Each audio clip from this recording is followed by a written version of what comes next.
Assalamualaikum warahmatullahi wabarakatuh. Perkenalkan, nama saya Muhammad Ali Firmansyah dengan NPM 504247779 dari kelas 2IA 17. Nah, pada kesempatan kali ini saya akan menjelaskan tentang subjek hukum dan objek hukum. Jadi, subjek hukum dan objek hukum ini dua hal yang selalu muncul kalau kita berbicara tentang dunia hukum, baik perdata, pidana, maupun administrasi. Jadi dalam sistem hukum, seperti yang di judul yang akan kita bahas tadi, subjek hukum dan objek hukum ini, subjek hukum adalah pihak yang mempunyai hak dan kewajiban. Artinya, subjek hukum ini bisa melakukan tindakan hukum, bisa memiliki sesuatu, bisa membuat perjanjian, atau bahkan bisa dikenakan tanggung jawab. Jadi subjek hukum ini ada dua jenis, yaitu manusia dan badan hukum. Untuk yang manusia itu sudah dipastikan sejak dia lahir sampai dengan meninggal itu sebagai subjek hukum. Manusia punya hak dan kewajiban, contohnya seperti punya rumah, membuat kontrak, atau bertanggung jawab kalau melanggar hukum. Nah, kalau yang badan hukum ini organisasi atau lembaga yang oleh hukum dianggap punya hak dan kewajibannya juga, misalnya PT, koperasi, yayasan, bahkan organisasi kemasyarakatan tertentu. Meskipun badan hukum ini bukan manusia, badan hukum ini bisa melakukan hal-hal seperti manusia, yaitu membeli barang, membuat kontrak, punya aset, atau bahkan digugat di pengadilan. Jadi kalau kita melihat perusahaan yang dituntut itu karena perusahaan dianggap sebagai subjek hukum. Nah, apa sih perbedaan subjek hukum dan yang bukan subjek hukum?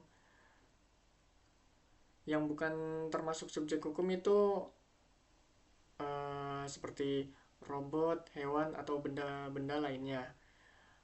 Sebagai contoh ya saya ambil yang robot gitu. Nah, robot ini misalnya meskipun bisa dibuat sangat pintar, tapi bukan subjek hukum.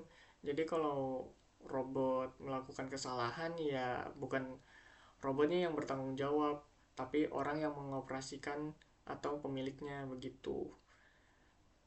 Nah, fungsi dan peran subjek hukum ini berperan sebagai pelaku, pihak yang melakukan perbuatan hukum, misalnya menandatangani kontrak, menjual barang, menerima warisan, membuat perjanjian kerja, dan sebagainya. Jadi kalau seseorang tidak memenuhi kewajibannya, misalnya tidak membayar hutang, maka dia bisa dituntut secara hukum karena dia adalah subjek hukum.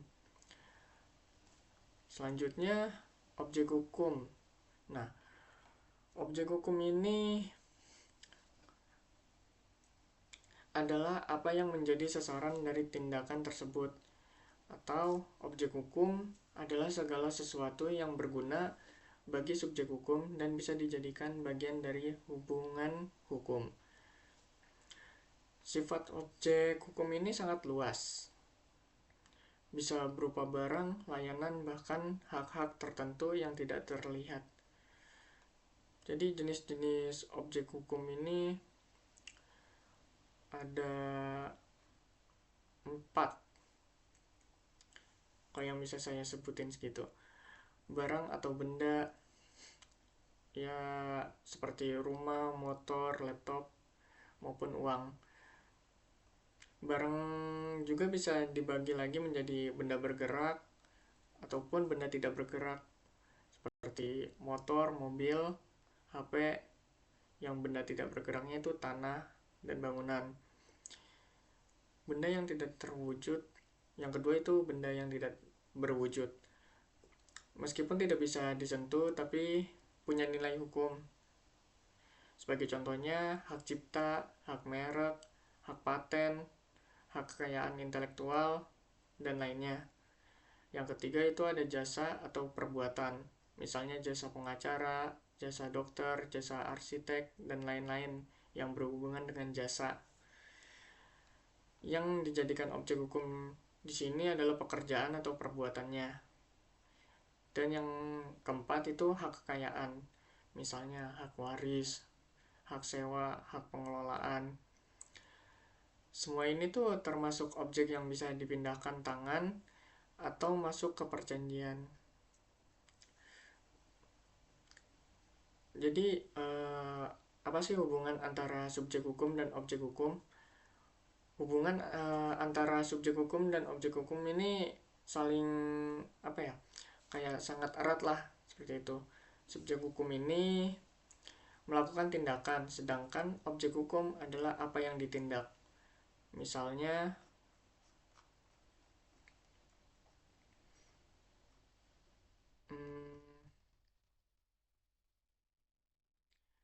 misalnya rumah bisa jadi objek perdata dalam jual beli, tapi juga bisa jadi objek pidana, misalnya dalam kasus pencurian seperti itu. Ada juga hak cipta bisa jadi objek perdata dalam lisensi dan pidana dalam kasus pembajakan. Ya, dengan kata lain sih, objek hukum ini bisa terlibat dalam dua bidang hukum sekaligus, tergantung konteks kejadiannya. Lalu, pentingnya memahami subjek dan objek hukum ini karena dalam kehidupan sehari-hari itu hampir semua aktivitas kita berhubungan dengan hukum. Misalnya, beli barang di toko, menyewa kontrakan, kerja di perusahaan, menggunakan software, membuat akun media sosial, bahkan meminjam uang ke teman. Semuanya tuh sebenarnya melibatkan subjek hukum dan objek hukum. Kalau kita paham mana yang menjadi subjek dan mana yang menjadi objek, kita akan mengetahui posisi kita apa, hak kita apa, kewajiban kita apa, dan apa yang boleh atau tidak boleh dilakukan. Jadi secara singkat sih, tetapi lebih mendalam, subjek hukum adalah pihak yang memiliki hak dan kewajiban, sedangkan objek hukum adalah segala sesuatu yang dapat dijadikan bahan hubungan hukum, baik yang berwujud maupun tidak berwujud. Keduanya tidak bisa dipisahkan dan menjadi dasar berbagai hubungan hukum dalam masyarakat. Jadi itu saja yang bisa saya sampaikan mengenai materi tentang objek hukum dan subjek hukum. Sekian dari saya, terima kasih.